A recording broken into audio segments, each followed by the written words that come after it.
Ladies and gentlemen, I'd like to welcome you guys and gals to the 2021 September meeting of Lancaster County Planning Commission.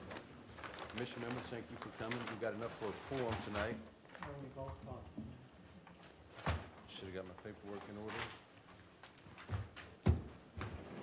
Did everyone receive their packets in time to review them? Review their minutes for last month's meeting? Any changes noted or needed? With that said, I'd like to make a motion to accept the minutes as presented for the August meeting. All in favor? Aye. Aye. Aye.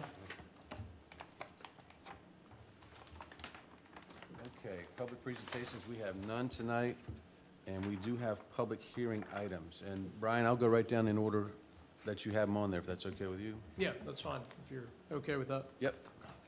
But let's start with the application for changing of zoning district classification from R1 to A2, Donald C. Swan.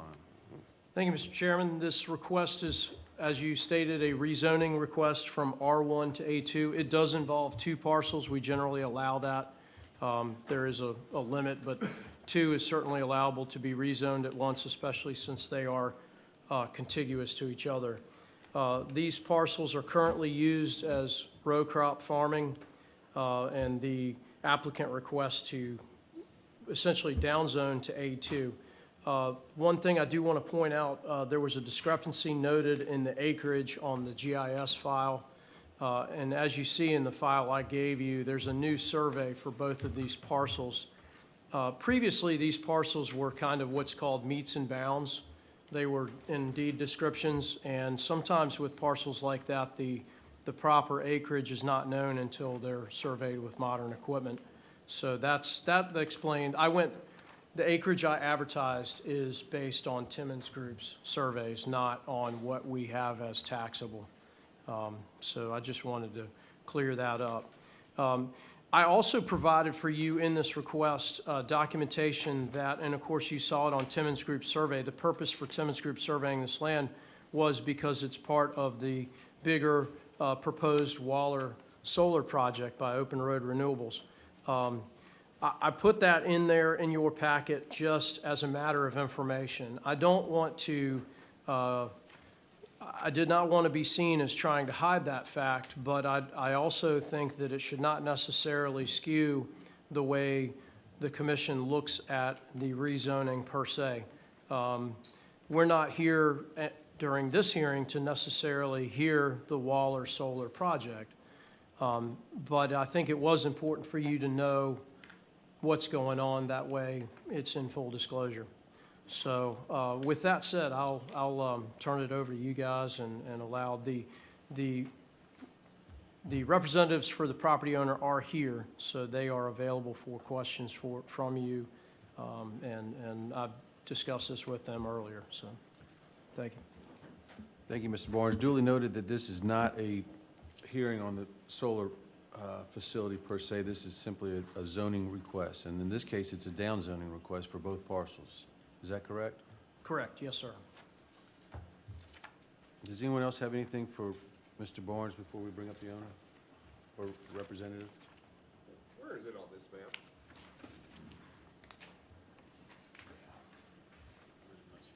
All right, you see where it says Swan here? Yeah. So you have a little piece here. It's not even showing. That's the Heaney family. So Swan's there. It's not showing. Oh, is it that little piece there? It's only it's two pieces, one approximately 5 acres. You can see it better right here. On that green map, Brian, Mhm. where is that located? It's right there. These are the two parcels. There's one right here, and you have one right there. I didn't see it. Right there. It's tiny. Where's that, is the name? Yes, one. Yeah, right there. Okay. Here, this is a better representation. Yeah, I just can't picture that on the, That's because it's so big. on the, oh, I just,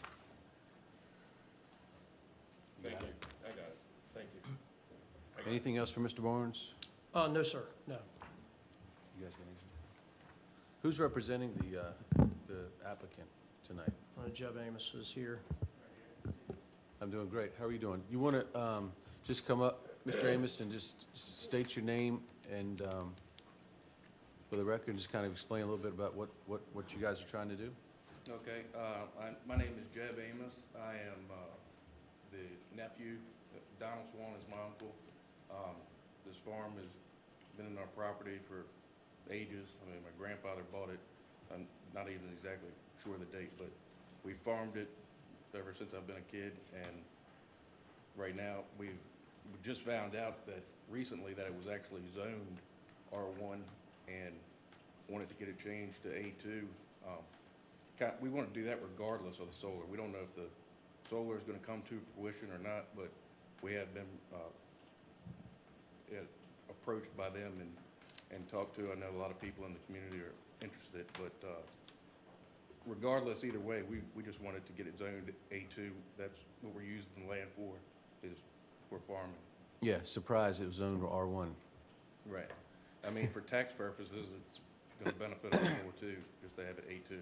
So just to clarify, you're not looking to do anything more intense regardless of which way you go? There's no development potential or anything along those lines? No, this is going to stay, far as- this would stay farmland, you know, Regardless? regardless, yes.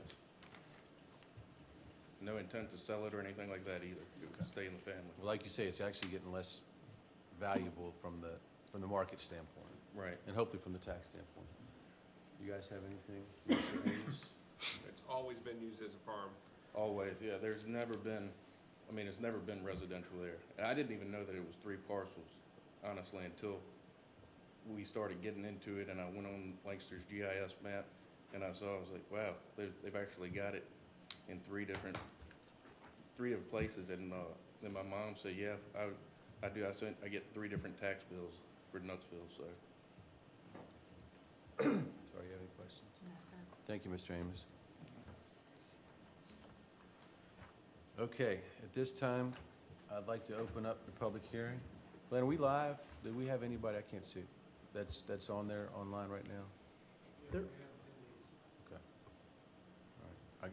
Remind me, because I'll forget. I don't Yeah, see it. before y'all make Yeah. before you vote on your motion, I will make sure that, yeah, we check that. Okay, so this time I'd like to take the opportunity to open up this portion of the meeting for public hearing regarding the application for changing of zoning district classifications from R1 to A2 for Donald C. Swan.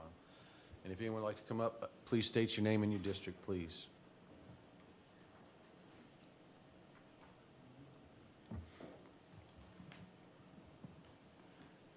Charlie Costello, District 2.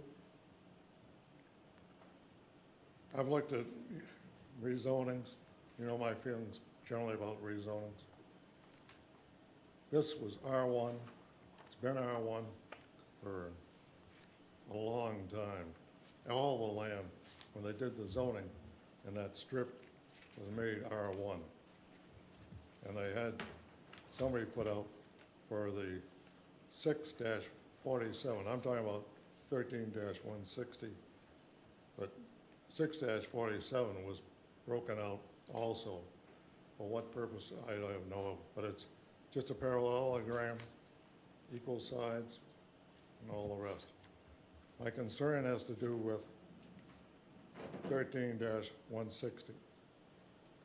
The package I have has got an application for change, and it's 6-47, 5/19/21, Donald Swan and all.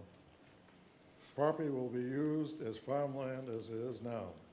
Would like to be consistent with joining land 13-162 and 13-160, which is all part of the same field. I believe they wanted to put in there 163, because 163 is also part of it.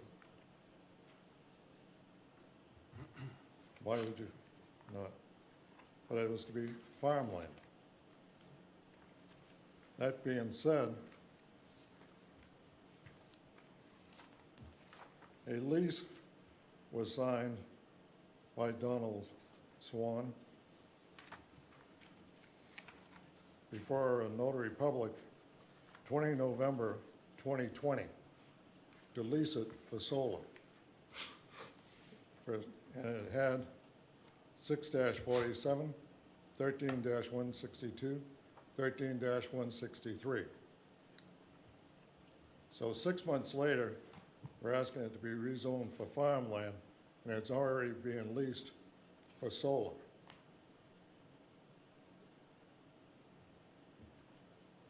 Something's wrong. Also, the land and the plots that are in the package from Waller show it as not including 13-160. I believe that 13-160 should remain as R1. The 6-47 is up against commercial and no other way to get to it. You couldn't put anything in there the way it is. But the other sits right in the middle of residential. As a founder and director of the local Lancaster, Northumberland Habitat for Humanity, I think we ought to ask them to donate it to Habitat for Affordable Housing. But I would recommend not rezoning that particular parcel. Separate it and do one and not the other. Thank you very much. Thank you, Mr. Casello. Brian, on a different note, have we heard anything from the adjoining owners of these properties? We've heard from one in a phone call. I do not have anything in writing. That was a concern. You know, you might really actually call it a protest, but it was more of concern and question about same issue. Why would they want to rezone it, et cetera, et cetera. I don't want to own property next to a solar farm. So that being said, you don't have it in writing with you. So that was I an generally don't adjacent- like to, you know, put it out there. That unless- was an adjacent residential property owner, is that correct? That is actually the owner of the C1 property. The old post office? Okay. All right. Interesting. Yeah. What I've started doing, just so y'all know, and I've done this with the Board of Supervisors, adjacent property owner notices. So when these APO letters go out, traditionally they were just kind of vanilla, whatever. You live next to a property, here's the advertisement that may affect you as an adjoining property owner. Well, now I've put instructions on there, how to log on, how to get on, how to look at the new way we're doing the website, which is, we still don't have it perfect, but I'm trying to get it to where folks can look at some of these maps and see things and see what we see at the same time. So I have a feeling in some cases you maybe are seeing not so many protests because folks can see some of that, but just so you all know, I am trying to do that. We've got the technology now, we're trying to use it, but that's kind of where the rubber meets the road. If folks can get their eyes on the maps and see where they are in relationship to what may or may not happen, I think it generally either allays fears or answers questions for sure. So that being said, that's all you've got is just that one kind of phone call or question and concern. Okay. Thank you, Brian. And I'd like to give a shout out to you, Glenn, because I think our county website, the GIS map, is better than any adjoining, and I use them all on a daily basis, so I think it's awesome. Yeah, I agree. Thank you, Glenn. Is there anyone else that has anything they'd like to add during the public hearing section? Is there anybody online that raised their hand? If you don't mind, Ty, could you make that statement in the microphone? Say, if you're online, use the raise your hand button to raise your hand, and give them maybe 30 seconds or a minute to do that. If anyone's listening to the meeting online and would like to participate in the public hearing portions, there's a button, a raise your hand button that you can click, and we'd be happy to hear what you have to say.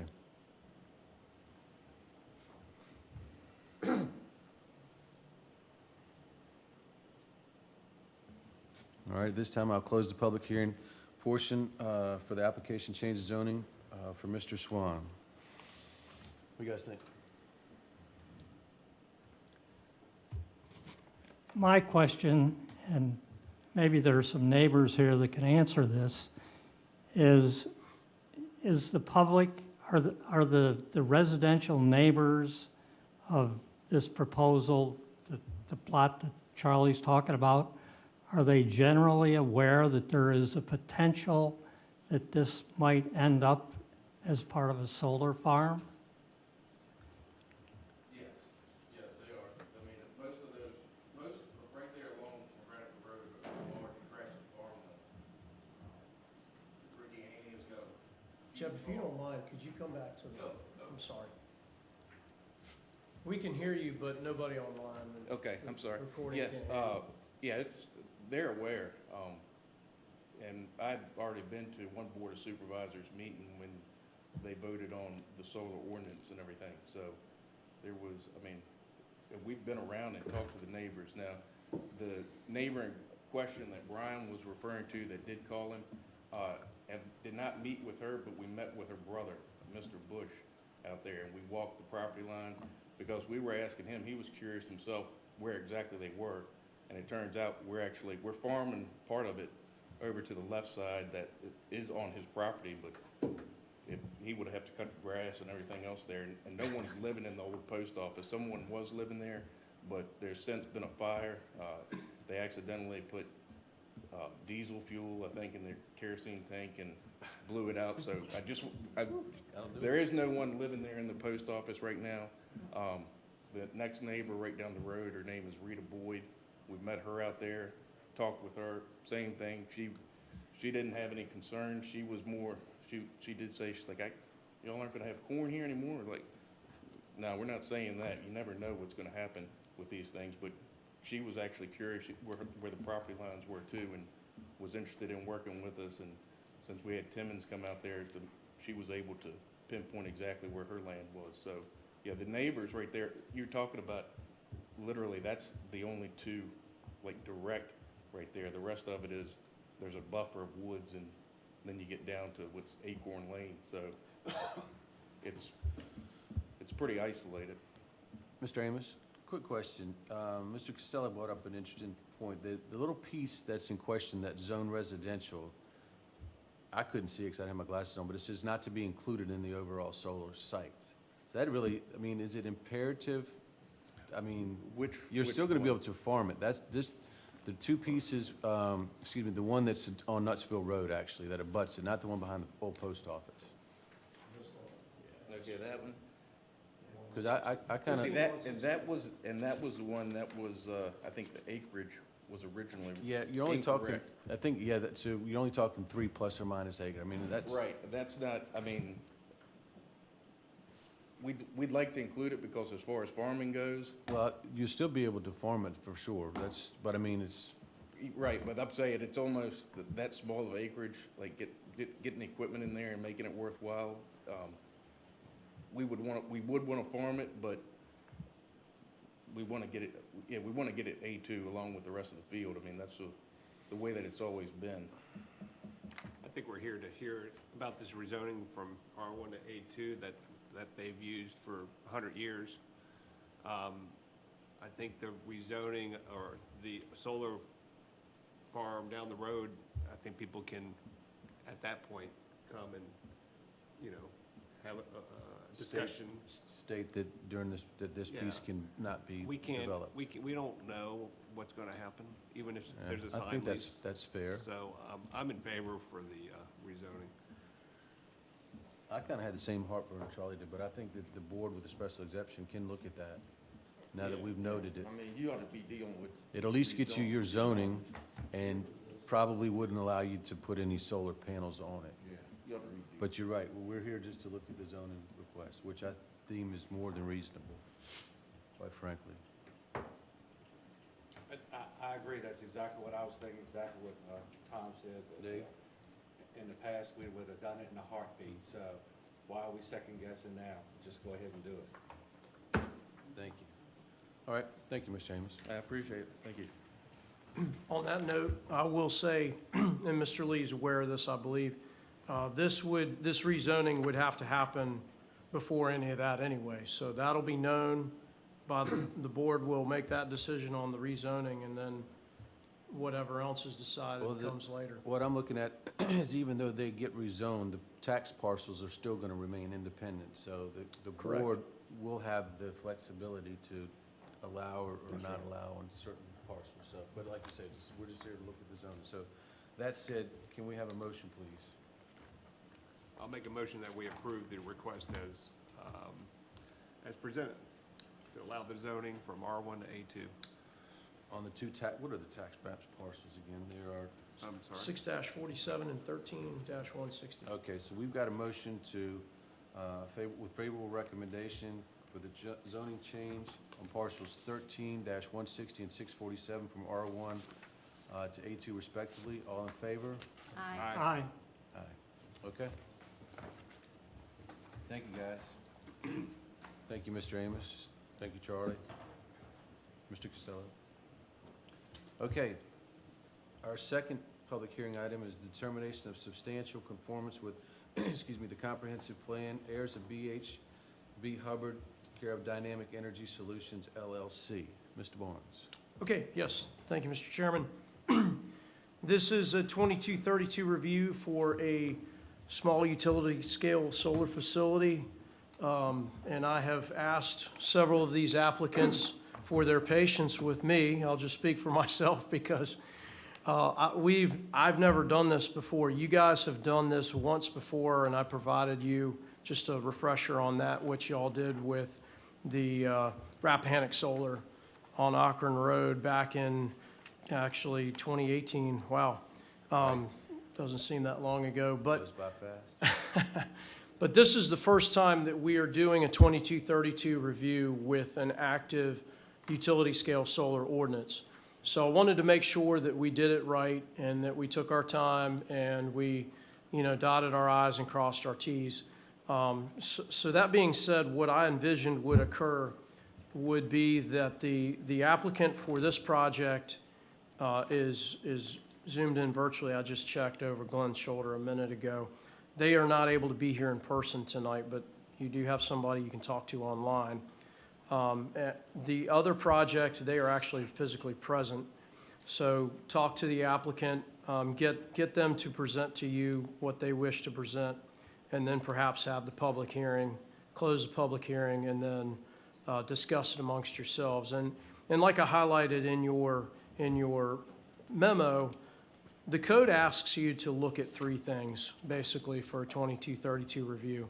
You're looking for the location, looking at the location, the character and the extent of the project or the request or whatever it is, whether it's a road or whatever the feature is that's going, as the code refers to them.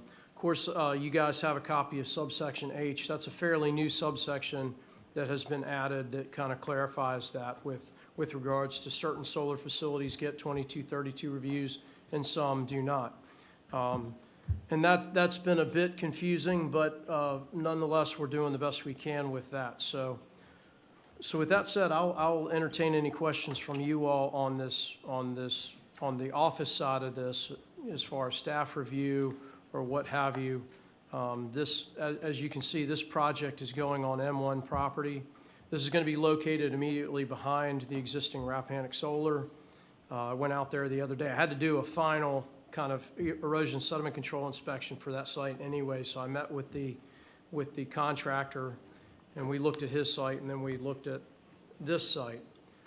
So I can answer any questions from a ground level for you guys on that note, and then with that, I'll let you hear from the applicant. That's fine. So is it going on the roadward side or the wood side of the existing project? This will be going on the forest side, so behind, So as we you're are going gonna down Akron Road and you look at what's there now, But is it still farm? Is it still It the is. open farmland? That's what I thought. yeah, it's waist-high soybeans right now. Yep. And I just want to clarify, this is by right on M1 zoning, correct? The M1 parcels, utility-scale solar still has to have a special exception. So technically, M1, A1, and A2 in Lancaster County are on equal footing as far as a utility-scale solar facility. They still would have to get a special exception From from y'all. the board. But So I was just, being that it's M1, I mean, that's Tons of what I other was things are thinking is- by right. And this is non-conditioned on this property, and the representative for property owners here as well, he can probably elaborate further on that, but I've checked the file, there's no conditions on this zoning. So, if you look at all the permitted uses of M1, those are available on this parcel, which, that changes things for sure. Because if it were not a utility scale solar facility, it could be any of a number of light manufacturing uses that are allowed in M1 in the county.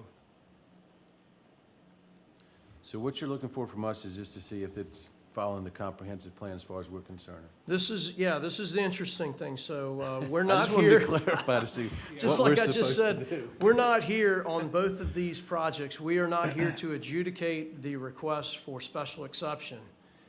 However, low-hanging fruit that may be for us to do.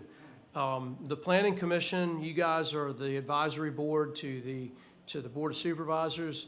The code has tasked you with looking at those three items with regard to both the zoning ordinance and the comprehensive plan. So is the location appropriate?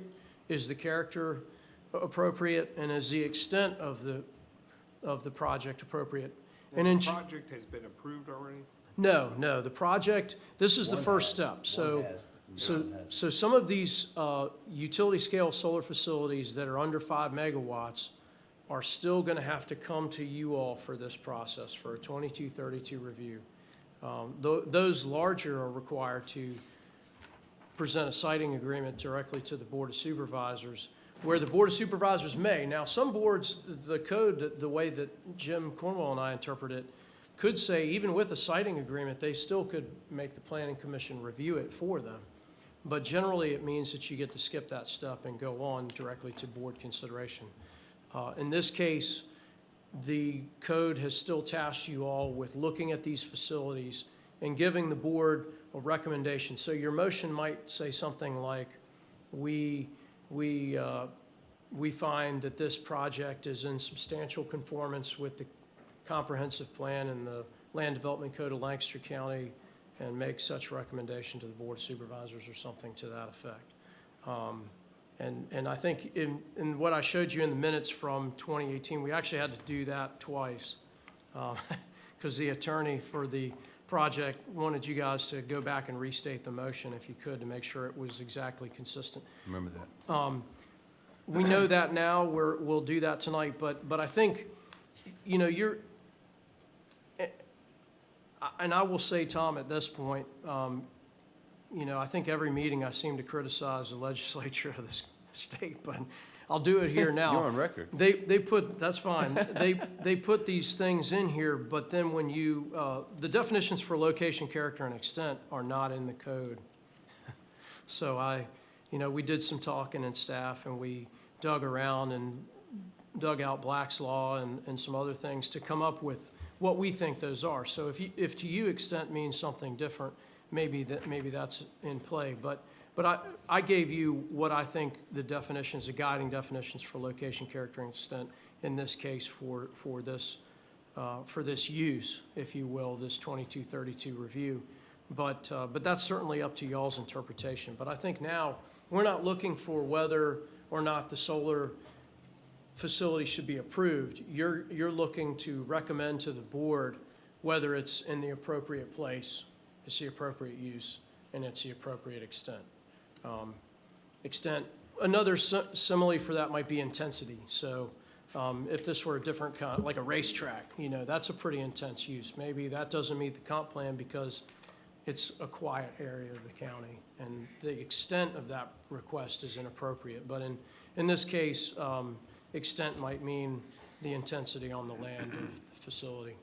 Okay. Thank you. Thank you, Mr. Barnes. You guys have any more questions before we open this up? I'll wait till after. You wanna wait till after? Okay. At this time, I'd like to open up the public hearing portion for the determination of substantial conformance with the comprehensive plan. Heirs of BHB Hubbard, care of Dynamic Energy Solutions LLC. And if you come forward, I'd like you to please state your name and district. Online, please raise your hand. Online, please raise your hand. again, I'd remind the audience listening online that there's a raise your hand app or button that you can hit, and we'd love to hear what you got to say.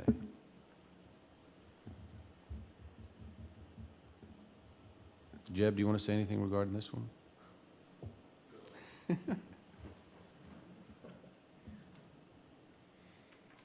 You okay?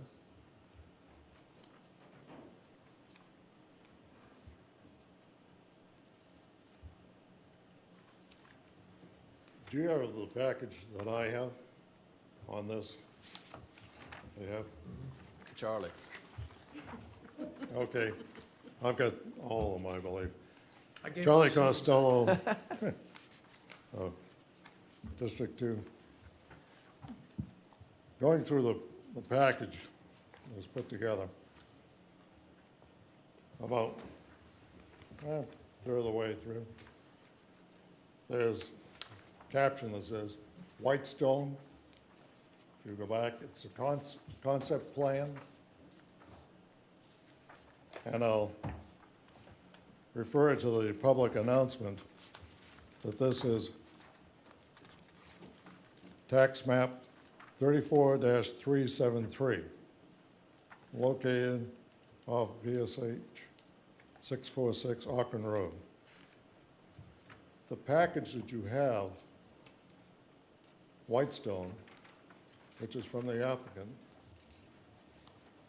is parcel 34-358, Rappahannock Drive, and it gets the lawn to it.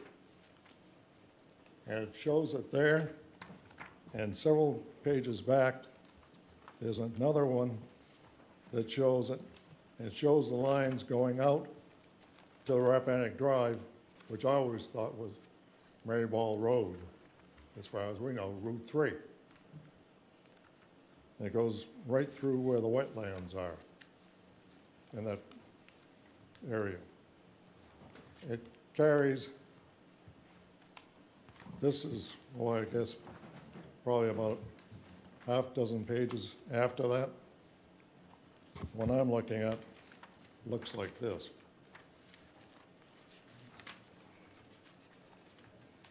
It shows in dark, it draws the lines, Show and that it again. shows where the line is. Can you show that again, please?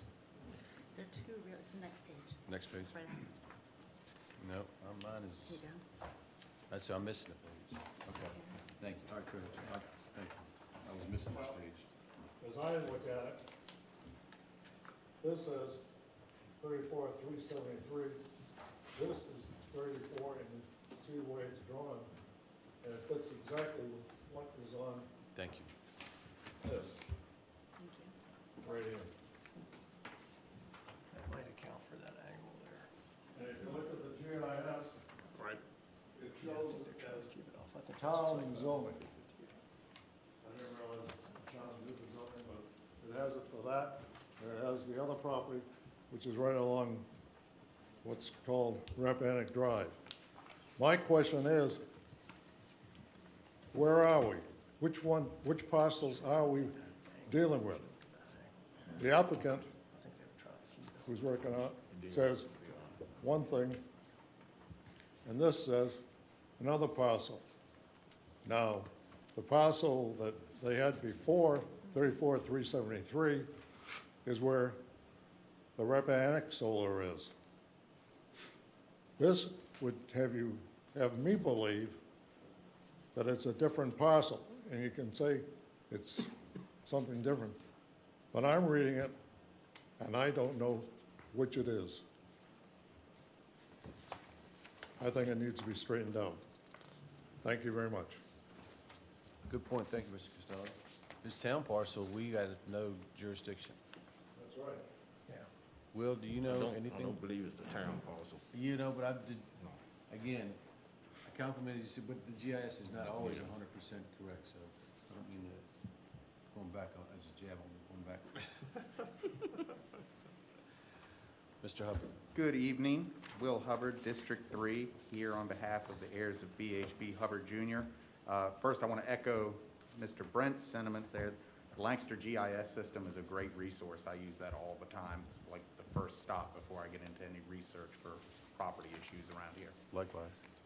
Anyway, on to the subject matter. There was discussion at one point about the project being on 34-358, which is also owned by the heirs of BHB Hubbard Jr. LLC.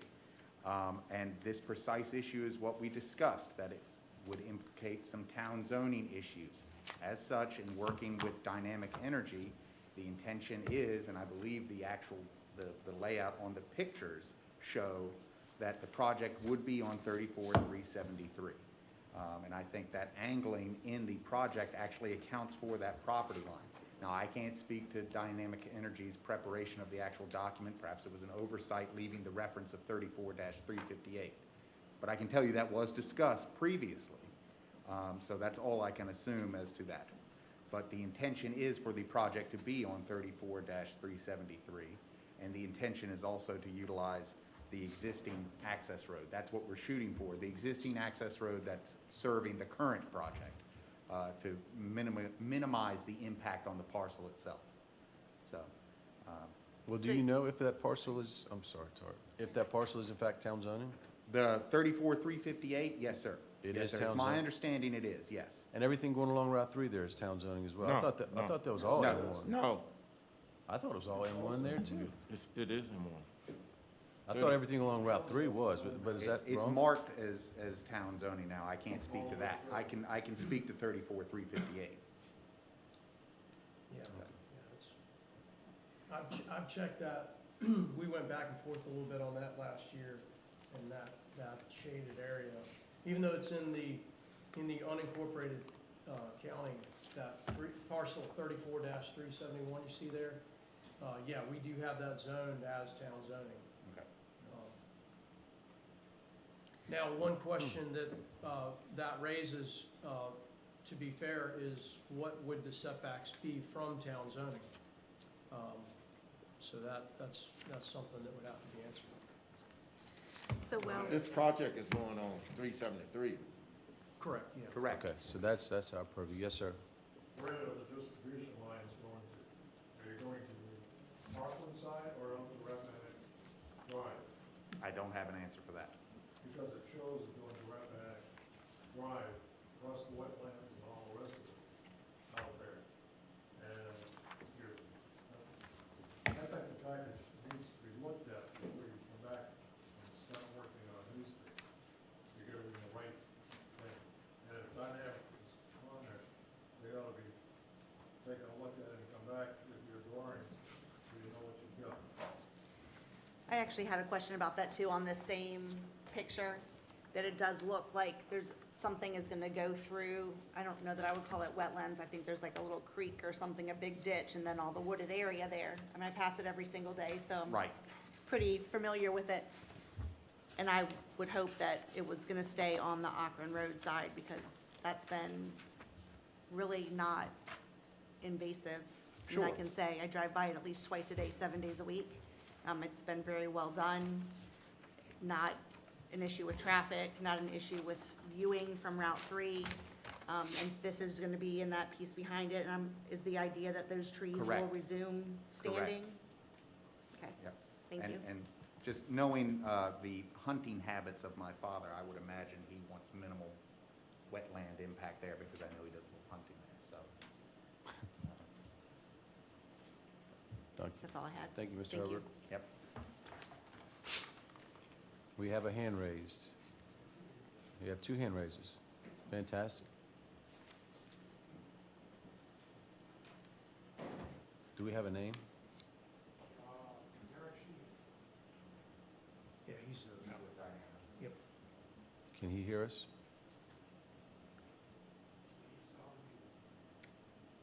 Yes, I can hear you. Can you all hear me? We can hear you just fine.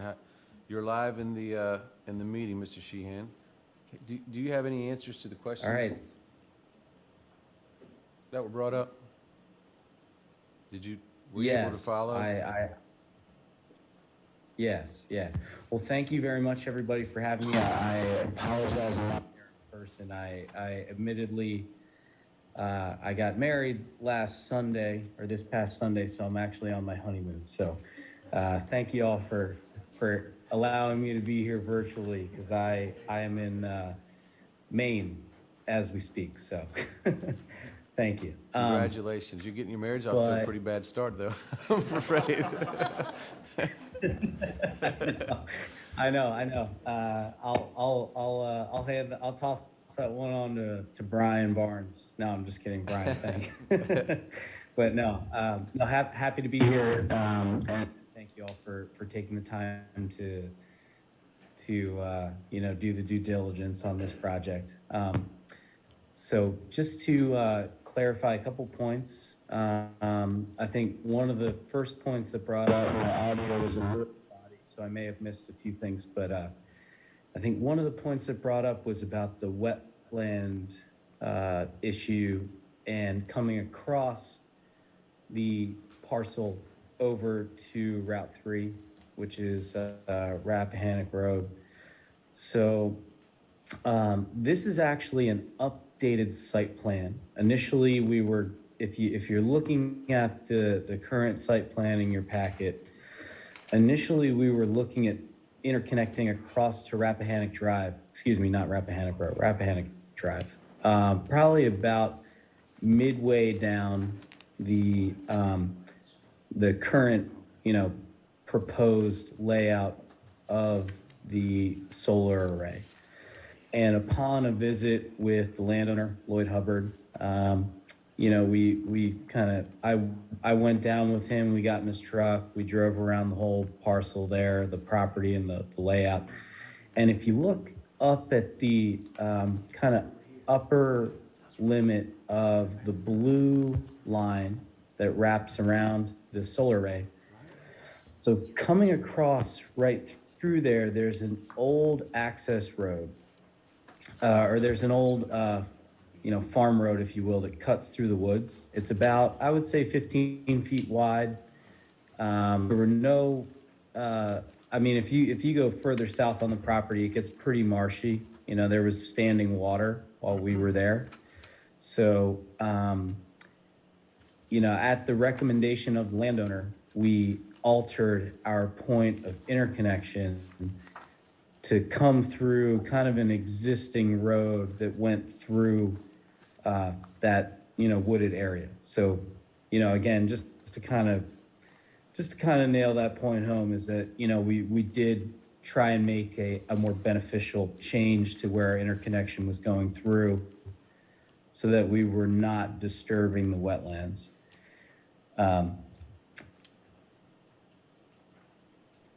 Is that, I don't know, I guess, is that clear, or does that make sense, I guess, looking at the picture there that you all have in your packet? So basically, you're gonna use the old road, right? The old farm road. Exactly. Yeah. We're gonna use the old farm road, right? I understand that, so I know what it's talking. There's also notes that the underground trenching. Are they going to be underground? This is all wetland. UG, yeah, if you see that UG right there, if you're looking at page E100, all that UG is underground. So the farm, you're gonna still farm, Tony's still gonna farm that particular area? Yeah. Exactly, yeah. So basically, kind of along that existing farm road, some mild underground trenching, just so that right on that parcel, the existing farm activities can still continue. Derek, this is Brian Barnes. Is that underground trenching at that point, is that direct current or alternating current at that point? Or do you know yet? I didn't look closely. So that will, that should be, and my colleague Pat Hastings is on as well. He's a little more technical than I am on some of these things, but that will be after it hits the inverter, so that should be alternating current as it's heading out to the interconnection. So basically, all of the equipment that converts it, the boxes and the converters, and we colloquially just call them substations, even though they're not the traditional substation, all that'll be inside the fence perimeter. So by the time you get to your underground beyond the gate 1 there's no above-ground infrastructure until you get to the GOAB poles. Exactly, yeah. The only above-ground infrastructure that will be visible from Rappahannock Drive is, if you're looking there, you can see, basically it's just gonna look like 5 standard utility poles, with some line that will then connect to the existing 3-phase along Rappahannock Drive. So, yeah, it'll just look like a couple extra utility poles.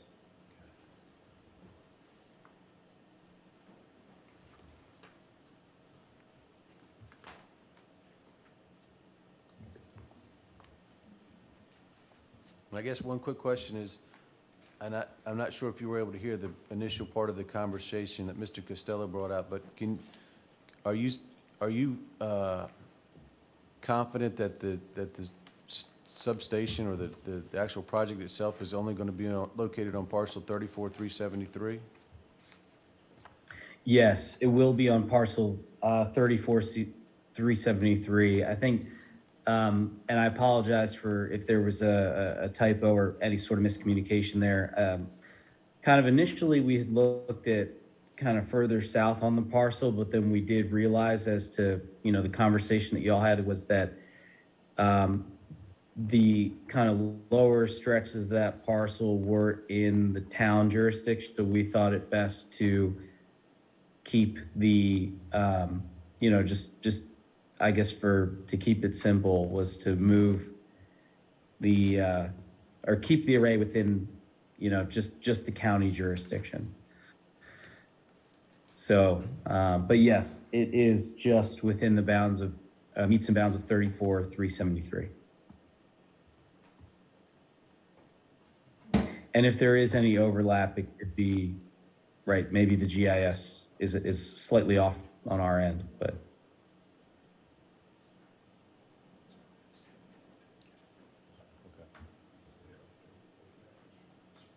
Just duly noted on that. Thank you, Charlie. You guys have any other questions, Mr. Sheen? Thank you, Mr. Sheen. Appreciate your time, and go back to your honeymoon, for God's sakes. Well, thank you all very much. We very much it. appreciate your time. Thank you. Then who do I have up next? Pat Hastings, can you hear us?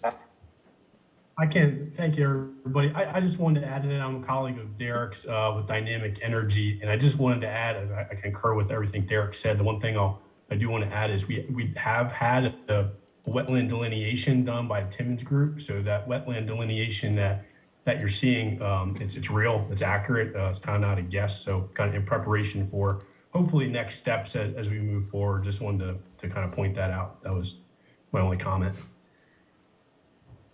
Thank you, Mr. Hastings. Appreciate your time as well. Yeah, thank you.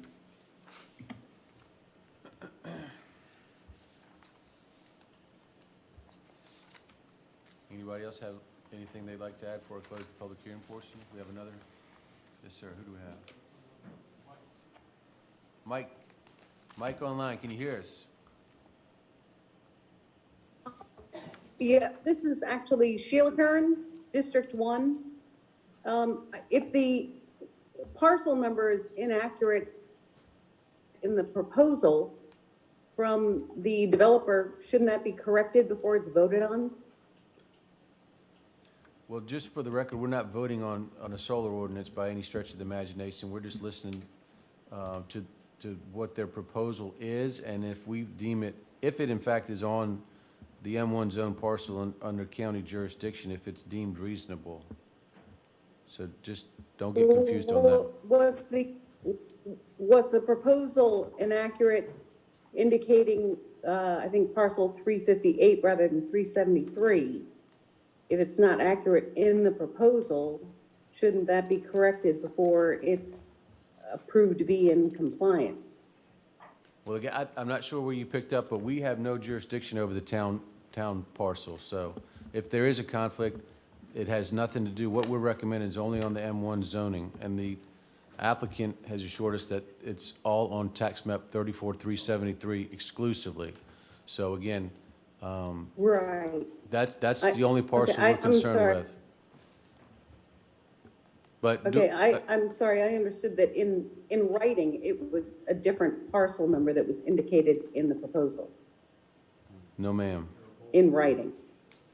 Okay, No, I don't know if you can see us, but and you probably don't have the benefit of seeing the actual application, but it was just shown to us that it was in fact just for the parcel 373. Yeah, it's just a typo on that site plan page. see? Typo is not. And correct it. That was all.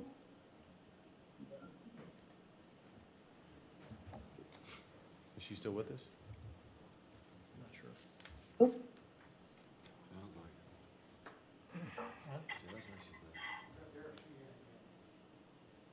Pardon me? Oh, okay.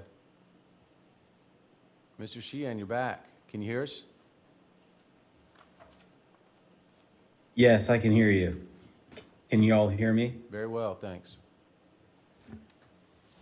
Yeah, I just wanted to respond to the tax number or the parcel number issue. So I think, what this gets to a little bit is a slightly procedural, and I do understand that the county was putting together putting together the solar ordinance, but the updated application has the correct parcel number.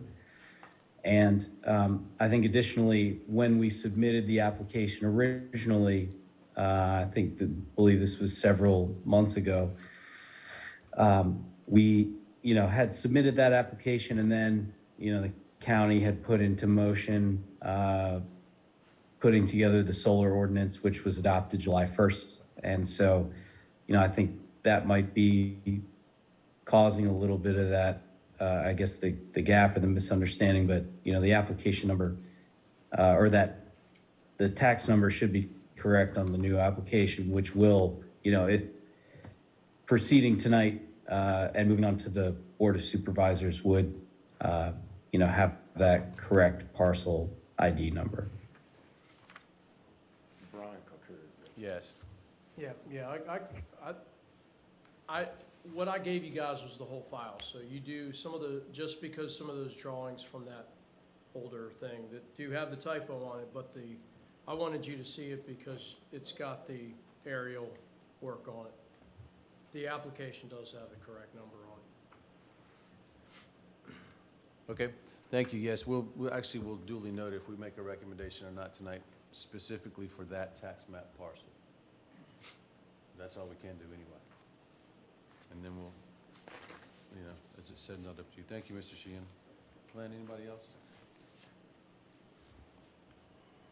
Anyone else out here have anything they'd like to add? Okay, we'll close this portion of the public hearing. What do you guys think? Again, this is, I'll state on the record, as far as meeting the 3 criteria, I know it can be allowed on M1 zoning, so I think the adjoining property owners, this is good as it gets, as far as I'm concerned. Setbacks are there, access is in place, you won't see it from the highway. I mean, again, it's not like we can recommend it, but I mean, that's just my feeling. What do you guys think? I agree. You can't see the solar farm that's there now from Route 3. No, you can't. And you can't see it from Akron unless you're right on top of it. And this is gonna be behind that, and there are trees buffering 3 sides, and then the current solar farm is on the 4th side. Agreed. I don't think it's an eyesore. I see no reason that this wouldn't be appropriate. All right, so, Brian, you give the applicants this application to fill out? That's the review sheet I give them to fill out or to look at, just to look at what we'll be looking for. The application is what you have in the first little bit of is actually this part here. That's the actual. I mean, it would be nice and easier for us if there was some way to do a synopsis that Okay. we could see kind of on a So, I mean, it's gonna be presented to us several different ways from several different Sure. solar Gotcha. providers. So I kind of like this, but I kind of thought maybe more detail on this, Okay. and then we could dig into additional detail with this, but I don't, you know, it would just be nice to have some type of standard form that we knew everything was being met. And I noticed that, you know, this is a good start, but anyhow. Thank you, Yeah, Tyler. that's exactly what it was. That was me sitting there for a few hours trying to distill It might be the easier on your Yeah. end. checklists. I was watching the Keep it simple movie for with us. my kids the other day, Apollo 13, and my It's a good one. little girl goes, "Oh, Daddy, how come the astronauts, they had these flip books?" And they're sitting there going, "Check, check, check." And I said, "Well, there's a lot that can go wrong. They're smart guys, but they still had to have a little," Well, I just noticed on this page, these sections were left blank, yeah, yeah. which I, you know, are filled in back here, I guess. And But some, if they yeah. could take the appropriate Right. stuff and write a synopsis here. Yeah, and that's one thing I found with that review sheet after I created it. It's a complete review sheet based on the whole ordinance. The problem is that this process is multi-step. So even after, some of those answers won't be answered until after the project's approved and before it goes to the construction phase. People aren't gonna come up with construction level drawings and stormwater stuff until after the approval. So you're right, I need to come up with a short synopsis that covers just what you're looking at for what you do. And I'll try to do that. Thank you. No, Good the point. project looks good, though. I think Yeah, good it's- point, Tom. Thank you. All right, so going down your 3 bullet points, and y'all chime in, please. Location, it's M1 zone, there's already one there, one being already an existing solar farm, for lack of a better term. So that, it checks that box. Character, again, as Tara pointed out, it's well buffered, you can't see it. Low impact in an M1 zone, I think it's more than fair. And the extent, it's certainly not overwhelming on a parcel that big. So the size, shape, and scope, I think, are actually smaller than what they could be. I don't know if the wetlands or anything. So for me, it checks all 3 boxes. What do you guys think? I agree. I agree. Chief? Yes, sir. All right, so I'm not sure what recommendation we can do, but it seems like, I mean, it is what it is. I mean, it's a favorable location. As long as it's on the county tax map parcel. That's right. I mean, that's as far as we can take it. So are you looking for any more than that, than just what's on the notes? Do we need to actually make a recommendation in this particular instance? Yeah, so the action that you need to take tonight or certainly within, 30 or so days of this meeting is to find some form of substantial conformance with the comprehensive plan based on those 3 parameters. And so your motion would say that if you found that it does comply or it's in substantial conformance, somebody would make a motion to the effect of, I move that we send a recommendation to the Board of Supervisors that we have found that this request is in substantial conformance with the comprehensive plan Okay. as required 15.2-2232, if you want to be that specific.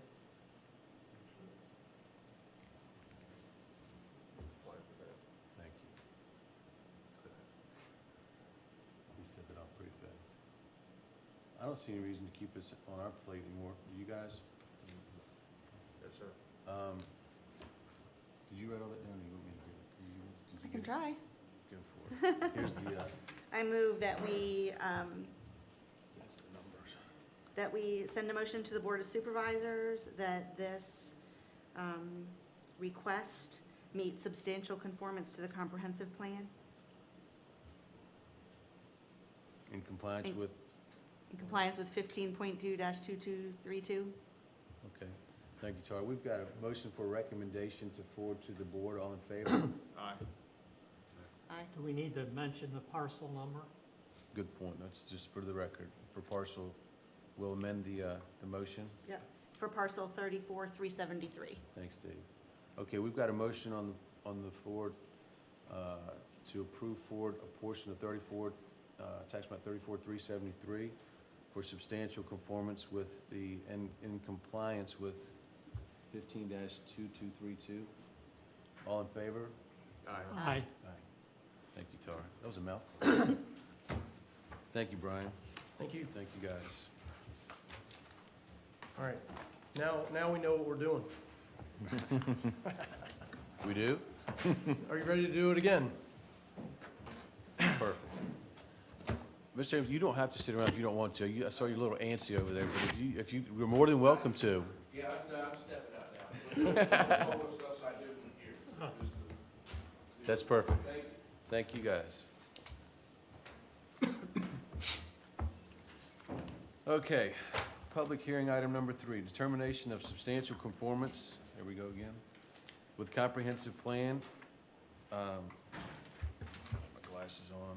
Ellis and James Langford, care of Community Power Group, Maryball Solar. Mr. Barnes. Thank you, Mr. Chairman.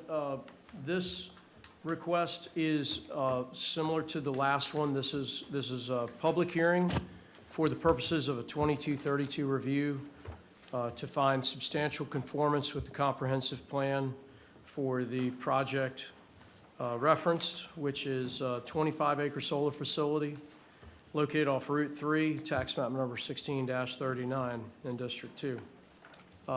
Your purpose is to conduct a hearing of the concerned parties to the above request. Just like with last time, I would recommend that you hear from the applicants. They are here in person, so that'll be a little bit easier to deal with, I think. They have some things they may want to hand out to you or talk to you first. I would recommend you do that before you open the public hearing, since they are here in person. That makes it a little easier. And then following that, discuss and try to find, to the best of your ability, the location, character, and extent of the project in relationship to the comprehensive plan and the Land Development Code of Lancaster County. Thank you, Mr. Barnes. Y'all have any questions for Mr. Barnes? No. Bear with me, I'm just trying to find it.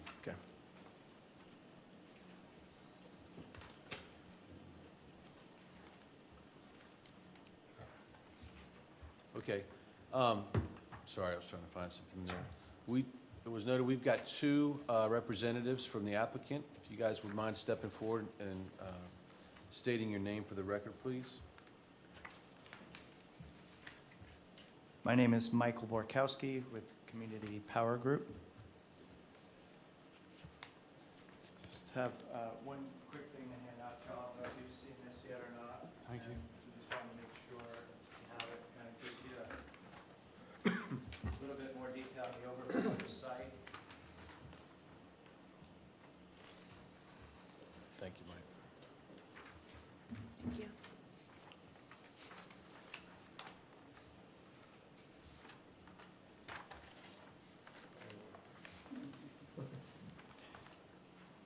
So first of all, I'd like to commend this board for its diligent work in passing some really thoughtful and good solar ordinances. We don't see them all over the state and all over the country, and it really is clear that you guys put some time and effort into putting them together. And so we did examine them very closely. We really worked hard to make sure and believe that we did meet all the requirements of those plans. And so we spent a lot of time looking throughout Virginia to try and find the right site for these rather, the smaller size distributed generation facilities. And as I'm sure you'll find out over time, there's only a limited number of these solar facilities that are going to go up, because it really is finding a needle in a haystack. You can only put so much solar on a power line. It's just like a water hose. You can only put so much water in a hose. These distribution lines, you can only put so much solar on them. So you got to find the exact right wire that can take the energy from a solar facility. And so it just so happens on that Maryball Road, there is that wire. And it'll only be able to hand so much solar, and that works on, generally speaking, a first come, first served basis. And after this facility is built, they may get one more put in on this line, somewhere along that line, and then that's it. There ain't gonna be any more solar because the wire won't be able to take it. And so for this particular facility and this area, the reason that we liked it is because we had plenty of room to adhere to all the setbacks and then some. There was some industrial activity located right next door to it. We'd be able to provide a significant amount of screening in accordance with, your requirements and honestly then some.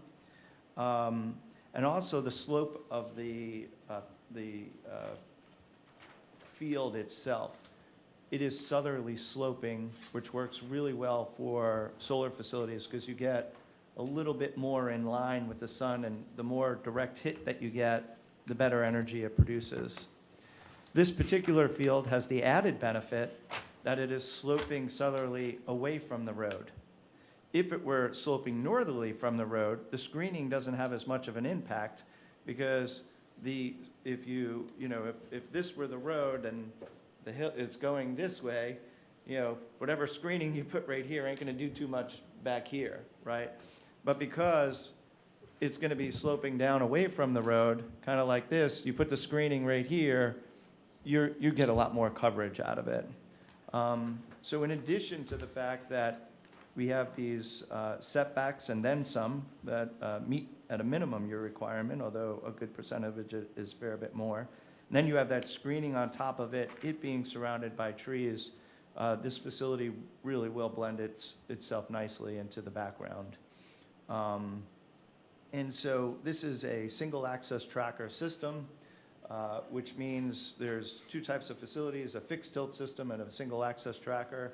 These are low profile. The fixed tilt systems tend to be about 14 feet off the ground.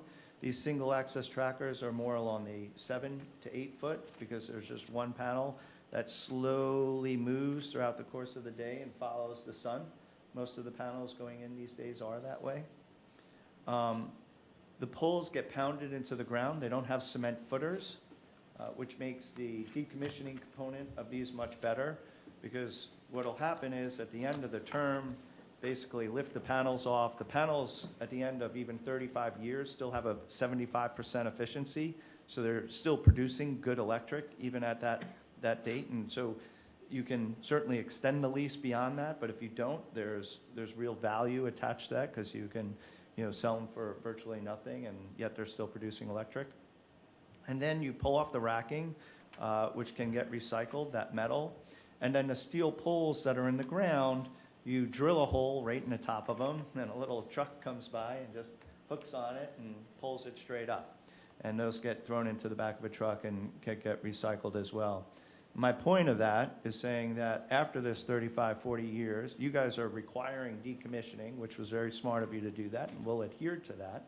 But then this land has the opportunity to go back to being agricultural land or something as well. So we actually do hear some counties looking at certain solar facilities like this as ways to keep land in agriculture for many years to come in the future, because once you develop something else on it, it can never go back.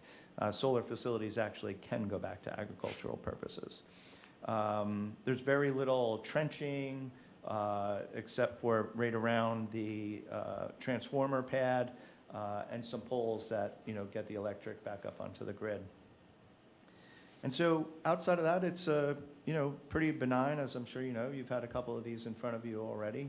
And we again felt like this one was properly placed in a way that it really won't be seen, and it would be a good spot as far as a solar facility for those particular wires. And so I think that's the end of my testimony, which is at a high level.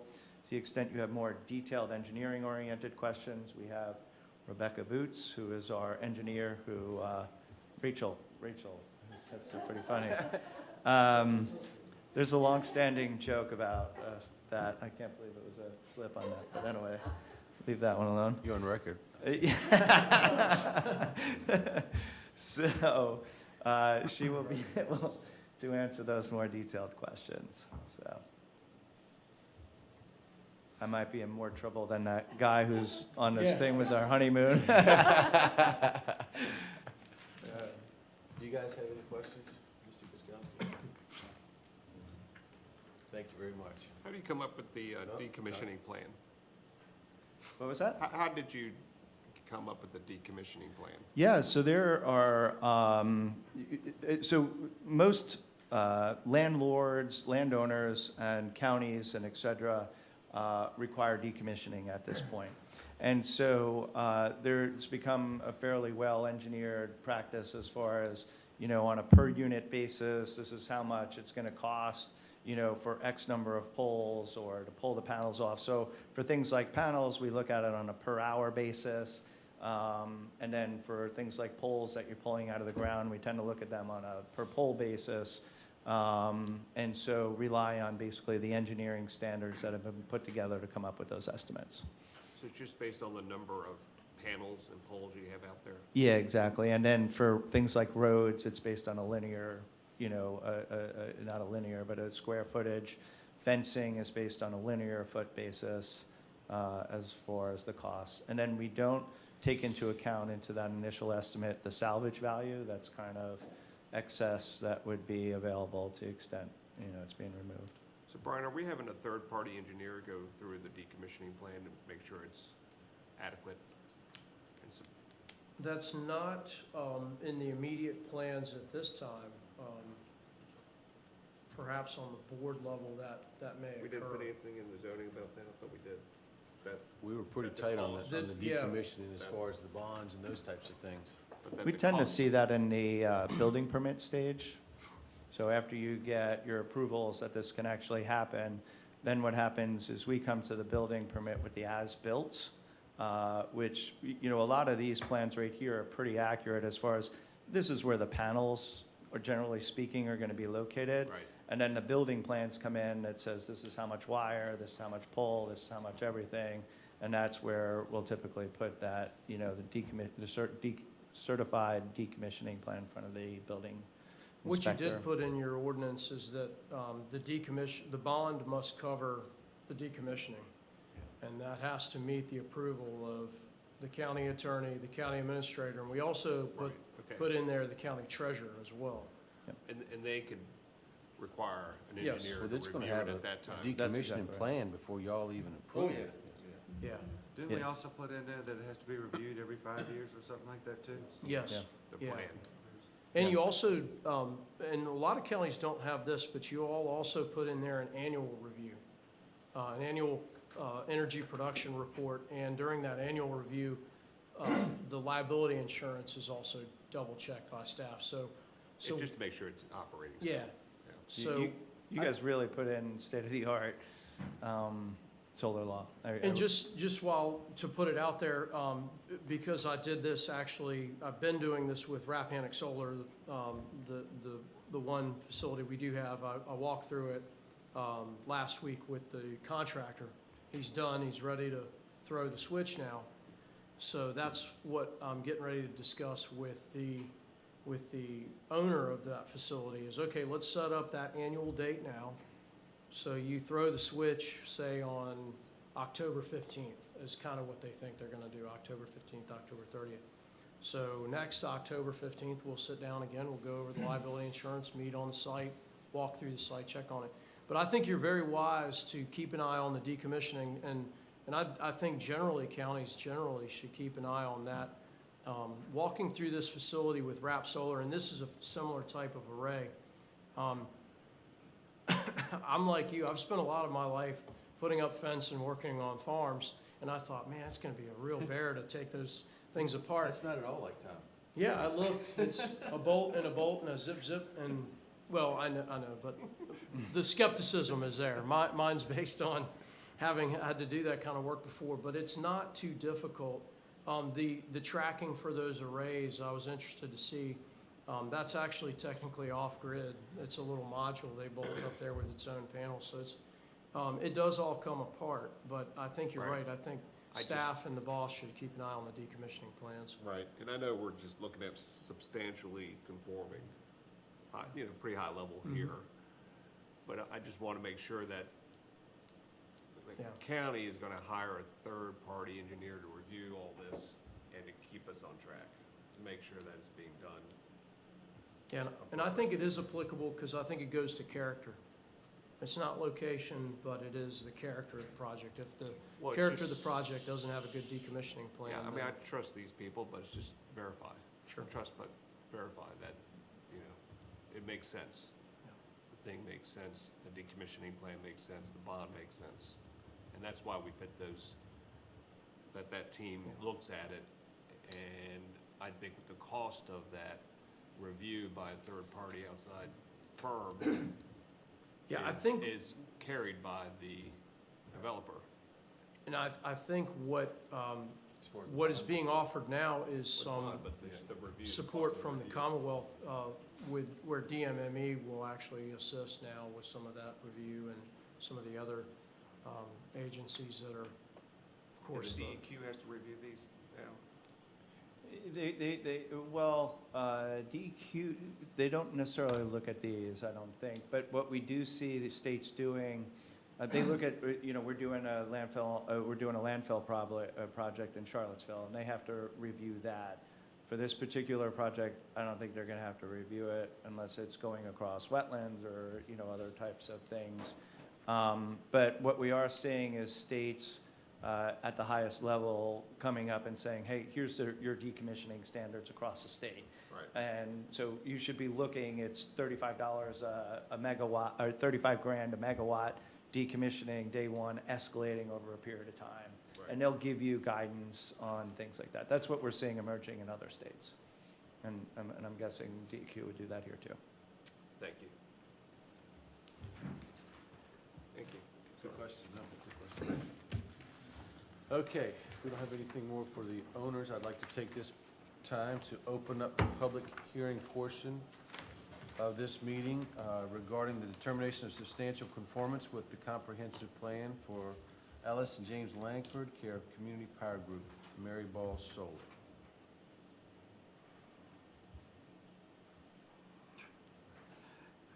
Anybody? Since this is Mary Point, I live in Mary Point. It's his backyard. My backyard, yep. Right next to Joe Bill's Beans property. But looking at the cover sheet, option and lease agreement, it says up to 5 megawatt solar facility. This is for a 3 megawatt, and that's all it's gonna be.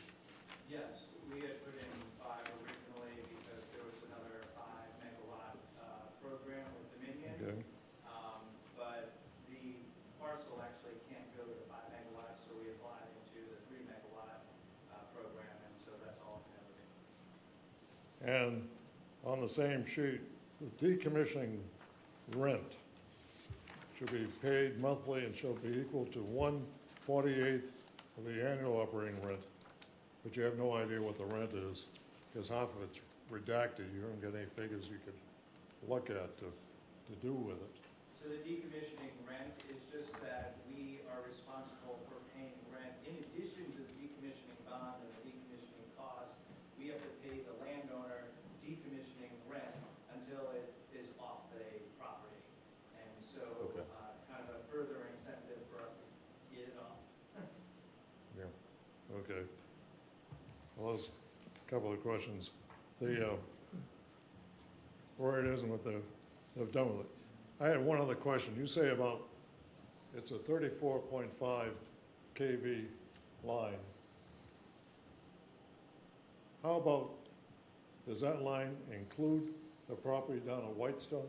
I mean, this line runs from Whitestone all the way out, or is it something different places? I mean, does it go by substation, between substations, or does it extend the whole line? So it goes, so it's multifaceted, so each substation can handle so much based on what their transformer is, and then each line can only handle so much. So a 34 line, I think can go about 14 megawatts in total, and that's it. You can't put any more on it. So between substations? And so that is how much on a specific line, and then the substation is a derivation of whatever the transformer size is at the substation. You see what I'm getting at? How many can you have in the county along this distribution line running? And I don't know. And I think we ought to have some feel for where this is, so we don't have 5, 6, 8, 10, 2, 5, 3, 4 megawatts popping up. And who knows where it ends? Just a concern might be to figure out where we are and how we're gonna resolve those questions.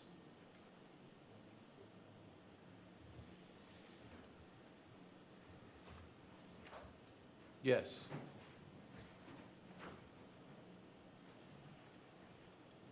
I'm Charlotte Hollings, District 2.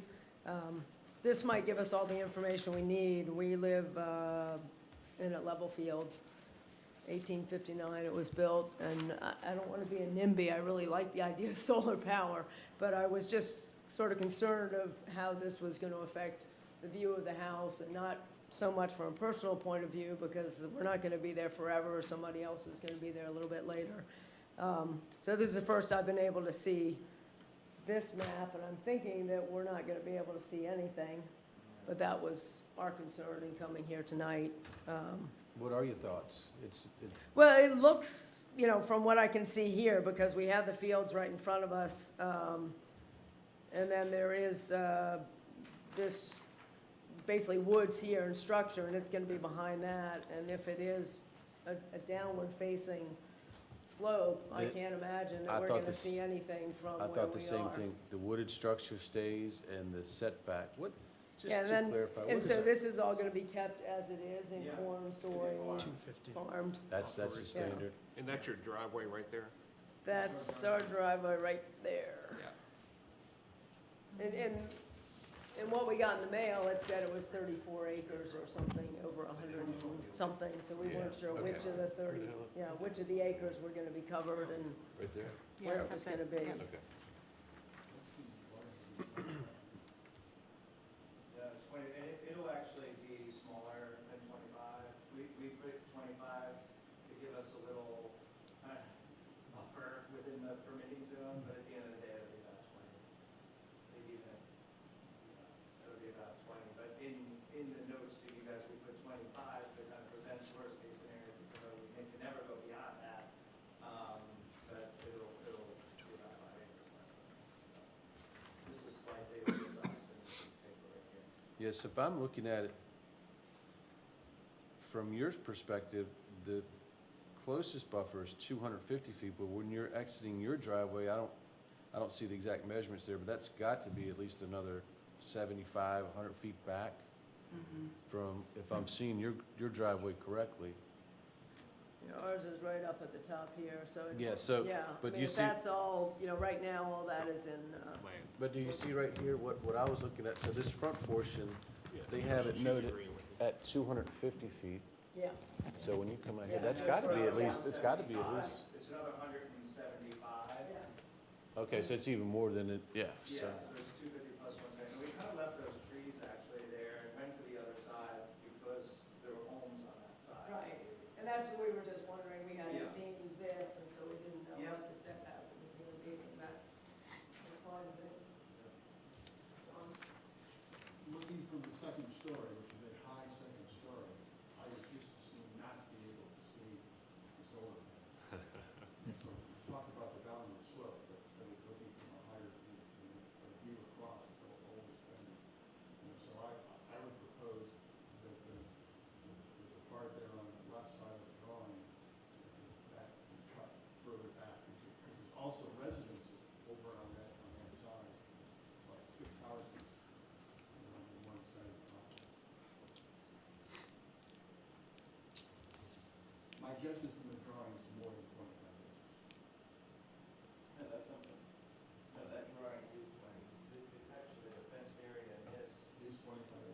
Yeah. Yeah, it's actually 20. Yeah, you're pretty far back. Yeah, I don't know if you could get any farther back, but unless we started timbering, which is a whole nother story. They have, in their code, they have, just to be clear, they have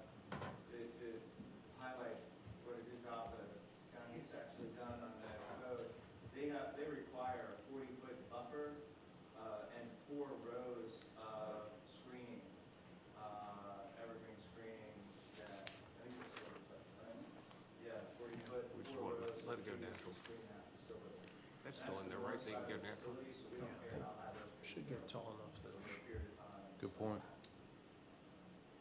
Yeah, in addition to the setbacks, we've got the buffers, yeah. I don't think you should put the evergreen rows in there. I don't like the way they look. I think you should just let it go natural. I think that's an option in there. Just let nature take back the land in that 40 feet. Oh, in that 40 feet. I don't know if you saw that or. Yeah, we do have the natural buffer option in the code. There's a further setback for that though, in 1,000, I think it's around 1,000 feet from the nearest occupied. When I lot. travel around the state, looking at solar panels, operations and the fences and this stuff, when people put little bushes and little rows of trees out there, it looks so fake. Yeah. And so, the ones that don't do anything except just let nature take it back and let it grow up naturally, that will hide it. It won't hide it tomorrow, but it will hide it in a couple of years and it'll look natural. And I think that's still an option in the plan. It is. So I like the way that looks better.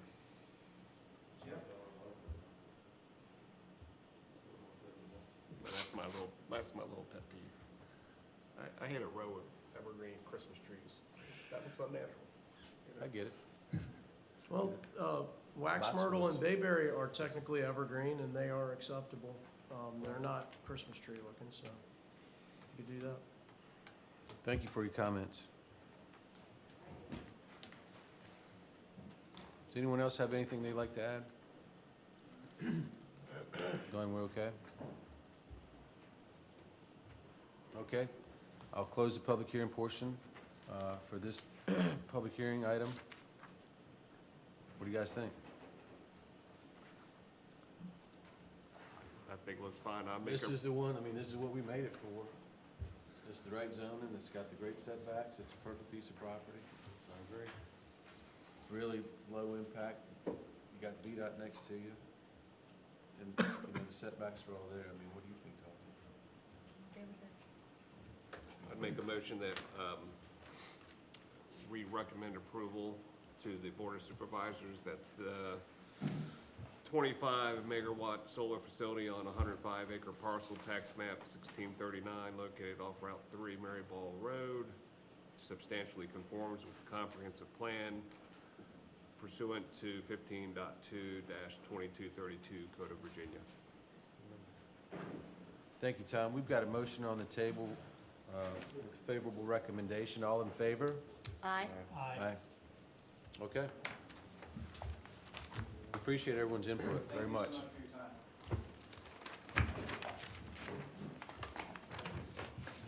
That actually was kind of a no-brainer. That's what we looked at. I actually looked at the comprehensive plan. We wanted them close to the transmission lines. Really not a residential area. There is a question in Charlotte, just kind of got me thinking. See, down at Opera Road, they feed into that substation over in Salem. That's where. Yeah, that's right, that's right. That's where they go now. So, from substation to substation, what is the capability? It'd be nice if the county hired some electrical I engineer. think we gotta find Or out, you get a know, we need to know how this works. Get a Okay? consultant. And that's my next thought is, Yeah. like, we can't approve everyone that comes to us. So You at got- some we point, gotta figure out, you know. what is the load? Because that kind of got me thinking, Exactly. yeah, because I know they feed into Salem Road, that's where they go. So, does it start from zero again? 'Cause Well, it's going to a and then station? there's another one where they're coming across the bridge now. That's a huge station right Yeah, there. that's a huge station. So I don't know when the solar though feeds into it. I don't know what happens. I don't know whether the data changes. I don't know where the capacitor changes, you know, so, because I know that one goes into it. Because I know they have to get the Yeah, proper, I you agree. know, What, talk to the guys, but, where does that grow to? What point? yeah. Planning is important, but it's hard for us to plan because things are changing so fast. And right now we dealing with something we don't know, you know, we don't understand, when this goes into a substation. Okay, then the wires leaving the substation. Right. Are they back to zero? Where you can, you know, Just go to Richmond, hire the Timmons Group, and get them to do a plan. No, and say, what's the electrical grid, what can it hold here? Yeah, so Well, we won't need the to hire. groups, won't the engineer groups to do coming it. in that are applying for these things, well, aren't they gonna know? They're not gonna put out all this money to Well, put something and up. I know they gonna know, but what I'm We don't saying, know. We don't I know like to ahead of have an time. understanding in my head, you know, I agree. what's happening. I think it's a fair question. Are we gonna get 6 or And, are we gonna get? and I've got a question, and maybe you can, and you probably can, because you're my solar expert now. That's what they I've call me. come to lean My on nickname you. on the hall is Solar Man. I've come to lean on you. But at some point, Could be something different. commercial solar developers are not gonna wanna come here because the transmission lines will Oh, be yeah, full. I mean, that's gonna happen. That's what I mean. That's gonna happen, That's what but I'm we trying to gotta, say. we gotta have that understanding, so we know. So there's no real reason to kind of go back, you know, to put a cap on these facilities. They're gonna cap themselves, That's, okay, but we need. is that a safe assumption? Yeah, I think we need to know that, you know, we need to understand. I agree. We So need to the- understand. And on that note, the other thing to think, everything y'all are saying is exactly right. And I think that's the way you guys should be thinking and trying to move the county to understand where you're going, what's coming, and plan your route. Add to that, when I met with the Rappahannock Solar guys last week, it was really hot and sunny. It was like 95 that day. So we stood under the array to talk and to go over the plans and look. And I was like, well, what about that? That looks different, you know, blah, blah. And I said, something's weird about these panels. And he said, yeah, they're bifacial. And I looked, and sure enough, they catch the sun from both sides, even though there's not much sunlight underneath. But you could see the circuitry and stuff underneath the panel, where it picks reflection up off the grass underneath and things like that. So he said, these panels, they're Jinko modules or whatever that they're described in there. He said, they're already 15% more efficient than 2 years ago when this project was in the design phase. Really? I said, well, you owe us more money then for the, you got a permit for 1.5 megawatts. If you're kicking out 2 now, come on. But so that got me thinking. He showed me some stuff to read online, so I did. And there's some predictions that in the next 2 or 3 years, panels are going to increase in efficiency 30% more. So I think you're going to need less and less acreage too. That's hopefully going to happen as well, where they're looking for a 20.25 acre site, you know, maybe next time they can get it done with 10. Well, you know, speaking of that, they're in it for profit. Yeah. So they're Oh, yeah. gonna try to make as much money Yep. as they can. So that makes all the sense in the world. Pay the less rent per acre, the less extent, the fewer pipes, the fewer wires and cables. You know, and I think the rooftop thing is happening. We're getting more and more permits on the permit hall. It's almost weekly now that somebody's putting panels on their roof. So all those, maybe I'm Pollyannish, but I think there's gonna be a delta somewhere. But I do think, as far as land use, not that this is a totally terrible land use, but I think it's ideal that we limit it as much as possible to where it's needed and where it's appropriate. Agreed. Thank y'all. Y'all did a great job. Those are 2 tough ones. We've never done that before, and y'all did a great job, so. Hey, we didn't boot it up the creek to you. I wasn't gonna let you send that. You're gonna make a decision. You're right. Okay. All right. So, oh no, I'm sorry. God, I was celebrating already. We still got one more public hearing. One more. Sorry. Just be a quick one. Yeah, this one. You can do this one by yourself. All right. So we've got our 4th and final public hearing item is update to Chapter 6 of the Comprehensive Plan. Mr. Barnes. Yes, yeah, I'm gonna keep this short and sweet. We've worked on this quite a bit. One thing that helps is that this would include, the subject is yours, this includes your language on the electrical service and grid, so that your next 2232 review is even easier. There's lots of other stuff in there, lots of updates, you know what they are. We'll see what the public has to say. Does anyone have anything for Mr. Barnes before we open up the public hearing? I think we can spend a lot of time on this. It's good. Yes, I think you're absolutely right. Okay. At this time, I'd like to open up the public hearing portion of the Lancaster County Planning Commission meeting to consider the update to Chapter 6 of the Comprehensive Plan. Okay, I'm gonna check again. 6-18.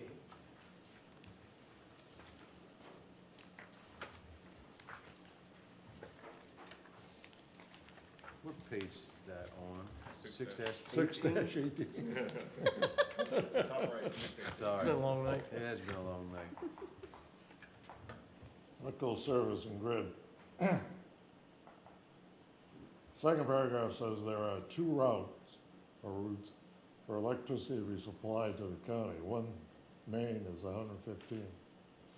But it also mentions the previous paragraph that we have the Northern Neck Electric Co-op as well as Dominion Energy.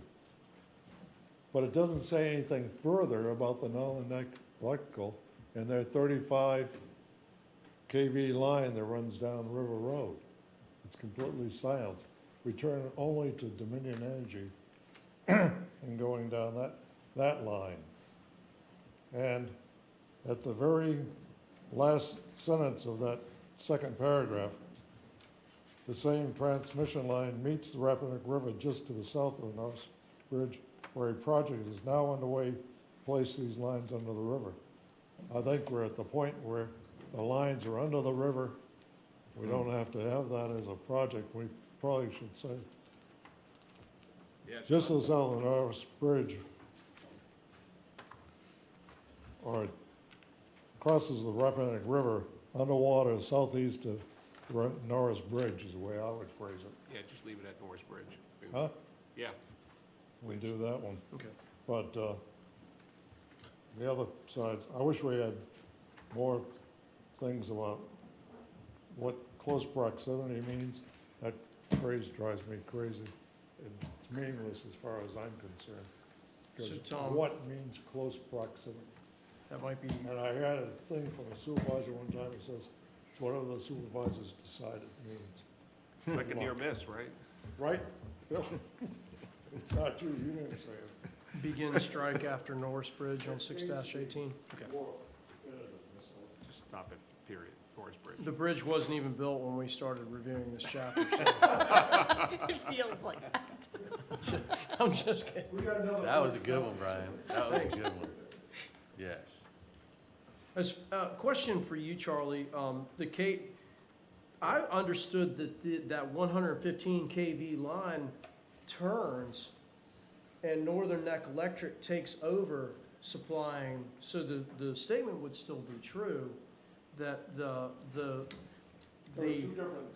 because I've been in the woods there with the Northern Neck Electric guys to go through a wetland permit process, and they showed me they get the power from Dominion, and then they bring it down 354, but their job is just to service it.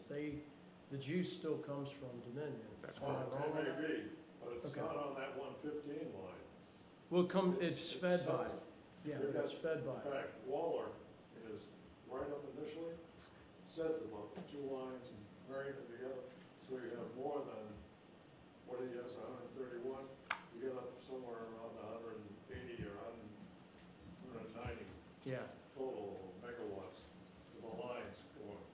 And what I'm concerned is coming down River Road, we don't mention anything, there's a lot of land down River Road, and we'll probably see some solar things being proposed You might, yeah. down around that area, so Yeah, but just think about it. But the line, if you go, don't do this, because my father-in-law rolled his car there at Chen's Mill where it curves and goes down, but maybe when your wife's driving, you look down, My wife doesn't drive around the car.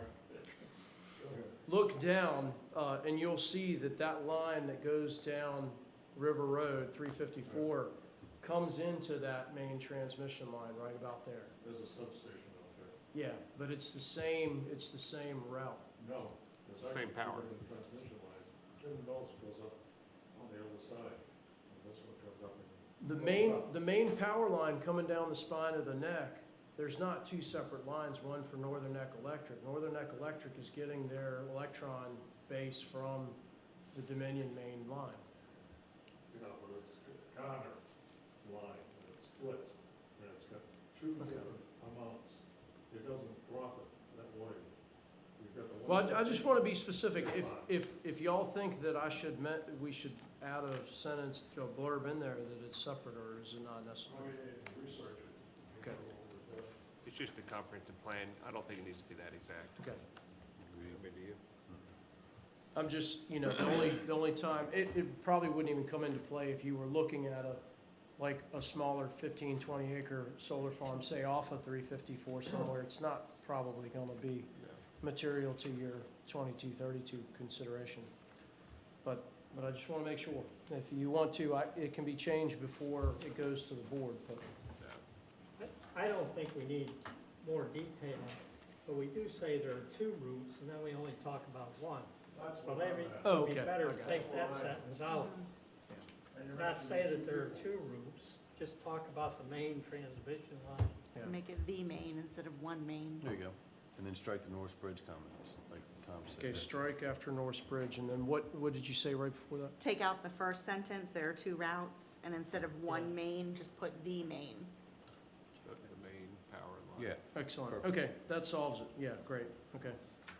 Take out two routes. Okay, thank you. All right, that will go to October consideration if you approve that. for Yes, board. sir. Approved. Yes, it's still open, yes. Good evening, commissioners. Good evening. Long-suffering commissioners. I appreciate you hearing from me, being willing to. My name's Bill Emery. I live in District 1. I'm very disorganized tonight. And I feel sort of like I'm parachuting in and haven't had the benefit of watching all your meetings for the past year and a half, 2 years as you've been updating the comp plan. And so I'm not really, can't really speak to why the changes that are proposed for Chapter 6 that are struck through, particularly in this utility scale. And, we call them solar farms. I think they're displacing farms and forests. I think maybe solar factories would be another term that Lancaster could start, and maybe we would get national recognition. But at any rate, I'm concerned about the changes in the comp plan. I mean, as a Dominion stockholder, I really like that all the teeth seem to have been taken out of it. But as a resident of Lancaster County, removing sentences like high productivity soil should be avoided, as well as steep slopes in areas of historical significance. Why not leave that language in the comprehensive plan? Why not give our Board of Supervisors, when they're faced by an applicant who's asking for a special exception, why not give them the power to decide against it? If that's what they choose. If they don't have any language in the comp plan that backs them up, then you can have the applicant go, oh, well, your decision is arbitrary and capricious. But if you have that sort of language, like if you have close proximity defined, it seems helpful. Let me go back to my notes. So I'm really hoping that any edits that remove specificity and remove teeth from the comprehensive plan, I think, should not be made.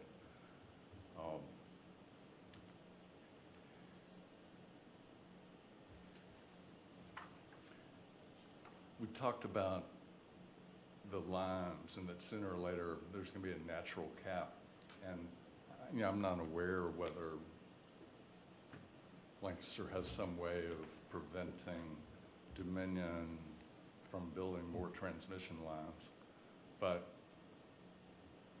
if it's super easy for them to come in and get special exceptions and cover our farmland and our forests with solar panels, I would think that they would just build bigger transmission lines. It makes sense to me, as a Dominion stockholder, as someone who lives in the county. I really hope that doesn't happen. I do, you know, why isn't DEQ, you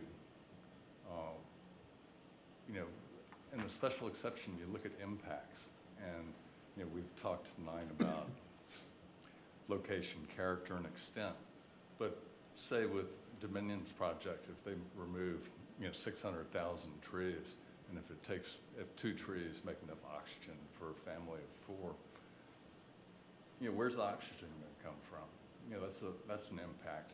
Why, you know, maybe it's the Dillon rule thing. Maybe we can't require that they provide compensatory forests somewhere. You know, that's above my pay grade, as is everything you guys are doing. So let me just look at my list.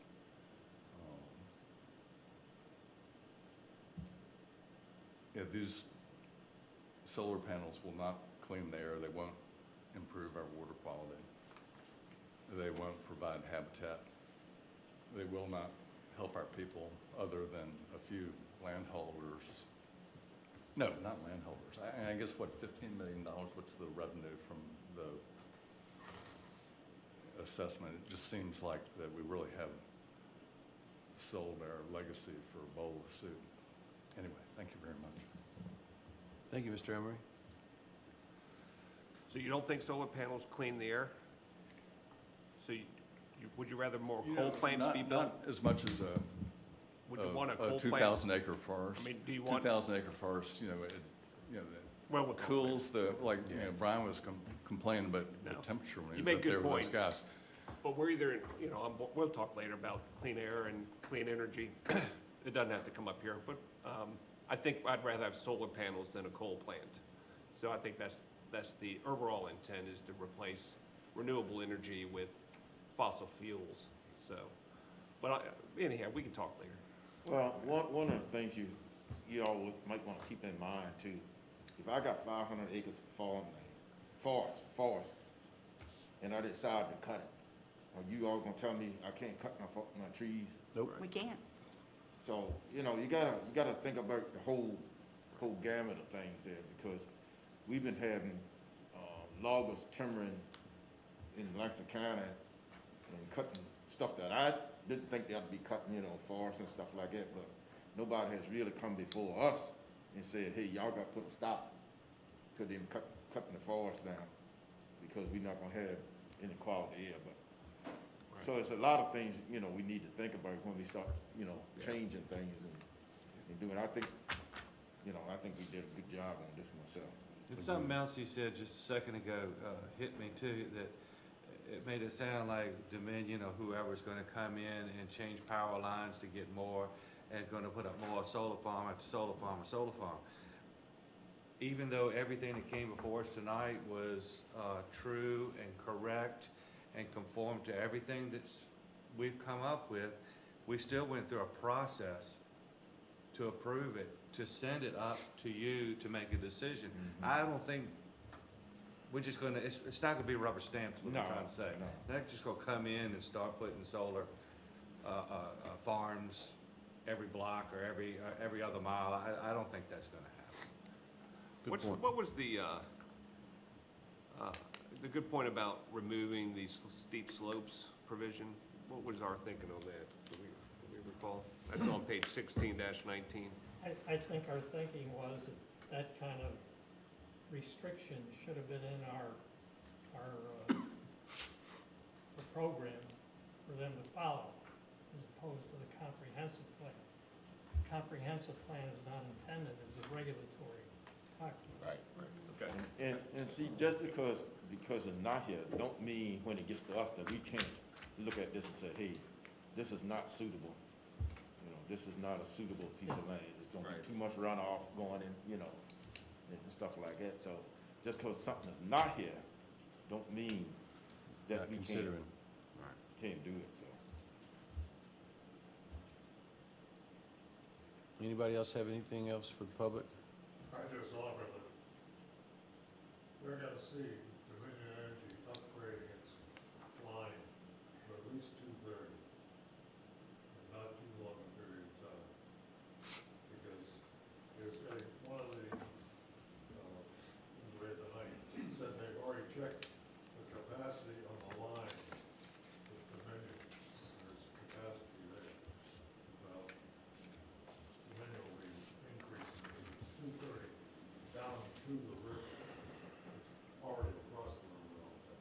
Thank you, Charlie. Yeah, Glenn, we have someone online. Who do we have? Mike again? Mike, can you hear us? Yes.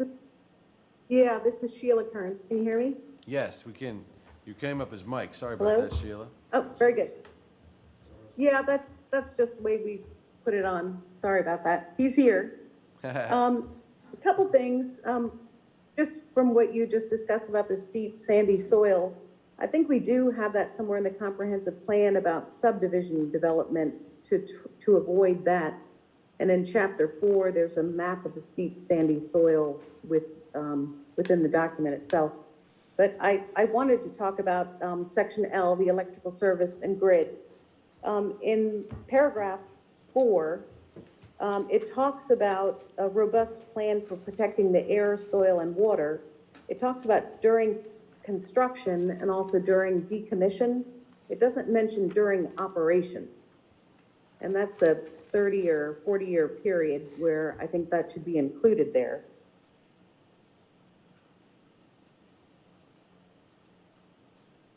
The last sentence of the paragraph 4.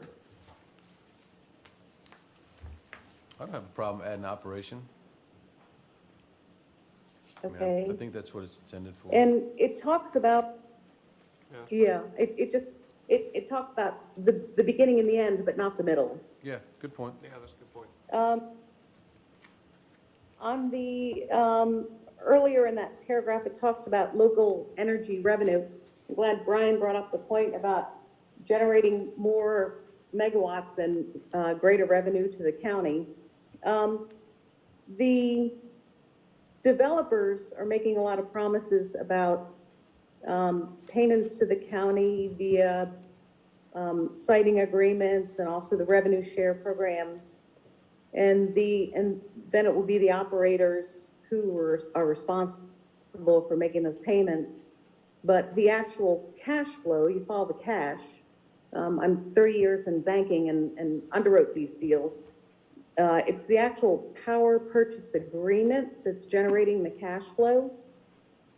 And so we talk about local energy revenue, and I don't know if the county should be noting that we should be looking at the quality of the power purchase agreement that's being provided. Any developer can put in a solar power plant, but it's not worth anything without the power purchase agreement. So I don't know if that should be clarified or if that's a Board of Supervisors issue. I think the Planning Commission develops the capital plan for the county and prioritizes. Part of that would be to take a look at the budget and the revenue that's coming in. Got to look at the quality of the revenue that's coming in and the viability of a 30-year cash flow stream.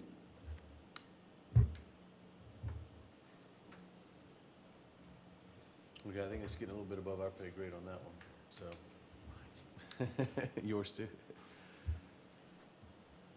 Tom. Yes. Yeah, thanks so much for your comments, Mrs. Hearns. Do you have anything else you'd like to add, please? Only, and I don't know if this is in chapter 6, but we talk about land use. I talked in an earlier meeting about, we talk about the extent which the county, and Charlie touched on it as well, the number of potential solar power plants that come up along the transmission line and the capacity there. I think another way that the county could sort of manage this is either to have a limitation on the number of megawatts, which goes to capacity, written up in the plan, or the number of acres or the percentage of the 135 square miles of Lancaster County. Because right now, well, it stood with the two larger projects at about 8 square miles. And with these now 6 projects, it's probably maybe 10 square miles of the 135. So at what point, at what percentage is the county willing to surrender their land for renewable energy? We've got targets for industrial, targets for subdivisions, we've got targets for commercial, targets, so should that same target be dictated for solar development as well? Good point, thank you. I've often thought the same thing. Do we want to cap it on the county? But anyway, that's, But do we have targets for residential development? Do we have targets? We don't have any targets for any of, one of those. No. I don't think. not that I'm aware of. No. Well, there's specific areas are designated for denser development. There's agricultural, and then there's R1 or R4 or M1 or M2. Right, right. I think that, you know, the A1, A2 designation is pretty wide open, and I think that there needs to be some kind of governor to manage the amount of development that's going to happen with renewable energy. Well, thank you, Mrs. Hearns, for your comments. Duly noted. Thank you very much. We appreciate it.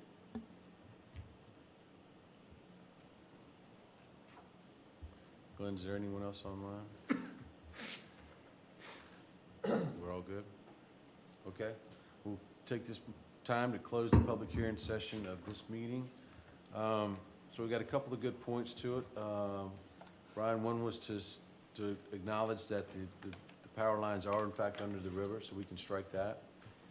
And then for Mrs. Hearn's comments, we can, during the planning, the operation, we can add operation phase and decommissioning phase. I mean, that's just a wordsmith in there. Yeah, so 619, projects are required to have a robust plan for blah, blah, blah during construction, Operation Operations, as well During- as providing for, during construction and operation, and decommissioning. yeah, that's perfect. and operation and decommissioning.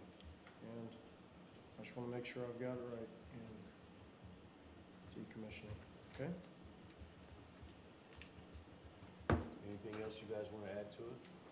I just want to make sure to also take out 2 routes of power.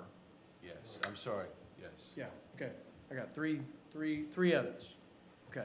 And if you strike those, we can still forward with those acknowledged corrections to the board for approval, correct?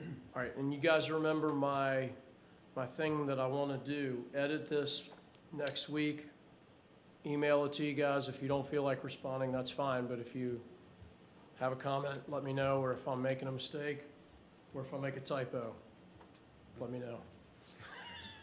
If we make a typo, we dock your pay. Well, and my agenda had a typo, as you guys noticed, so it happens, humans.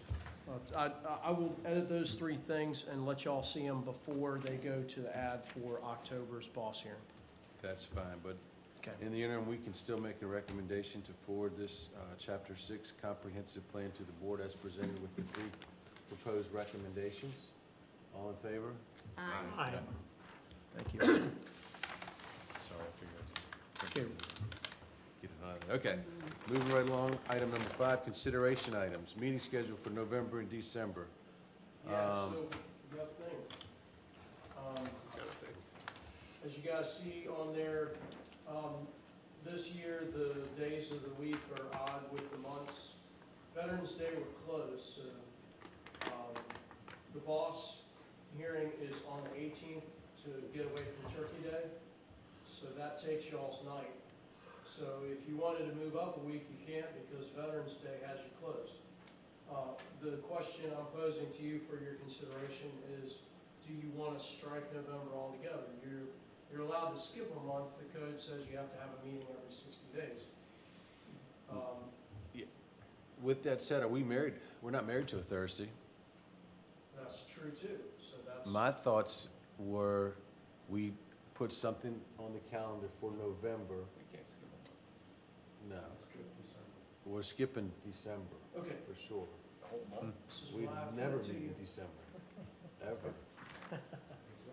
We never meet in December. So Crystal we and can I do- have been round and round about this for the last 2 I weeks, mean, and I in finally theory- told Crystal, I said, I'm gonna throw it to them, they're smarter than I In am. theory, I mean, we could skip October, hit November, skip December if needed, or we can keep October as planned. Yeah, We'll just schedule a different day in November, and I'm for not meeting in December personally.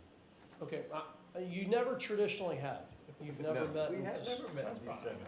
We No, could I skip know that, October that's and why, November I'm 4th. glad you I was said gonna that. say, we could skip Um, October, meet November 4th, as Tara just pointed out. Well, then you have to meet December, skip it October, because you gotta meet every 60 days.